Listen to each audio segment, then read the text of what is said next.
Если накануне Саид Селим Адагов был почетным гостем в доме главы региона, то сегодня он встречает Рамзана Кадырова высокогорным ведучи. Настроение у всех под стать празднику.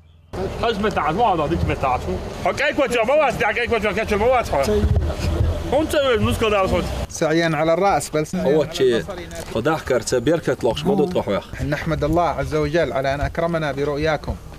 دال خاصة باشا دال اشتحوو زيترنا حيوتا تحن اشتواشا قيتيترنا هو رغع عشاش نوختي چو ده كرباهن دالش خبيه شين قيقوم هم تخيل شي جينا قاچن برقشن زيرتن هو ده نشأ الميليسينا ده كان ضعف دارو ده بقى يشوش قلوا ده نواك يشوش هو ضعف هو ده سيس تلو ده نسكل ده كاس ده هو شو كان يترجع ده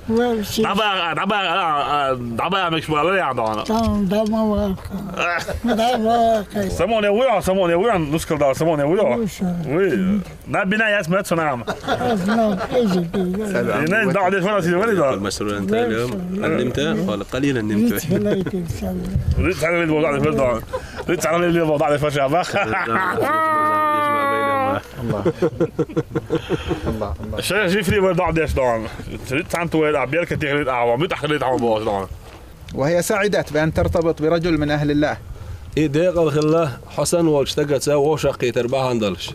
Долгожителей в селении много, чистая вода, а главное здоровое питание. Все со своего огорода.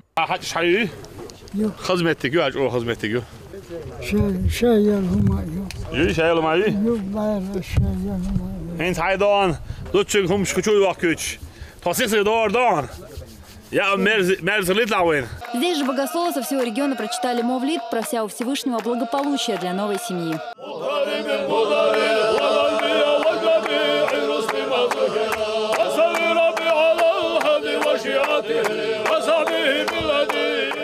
Скоро во двор жениха привезли и невесту Жансари Мусаеву. Рамзан Кадыров сделал все, чтобы праздник прошел на ура.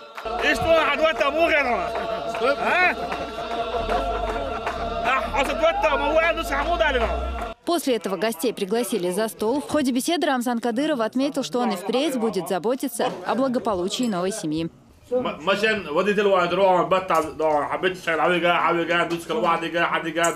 После этого Рамзан Кадыров вместе с шейхом Хабибом Али Жифри и гостями побывали на строительной площадке курорта «Ведучи». Всех впечатлил масштаб проекта. Затем верующие в едином джамате совершили намаз. Аза Исаева, Аслан Эльбукаев при поддержке пресс-службы главы и правительства Чеченской Республики. Новости.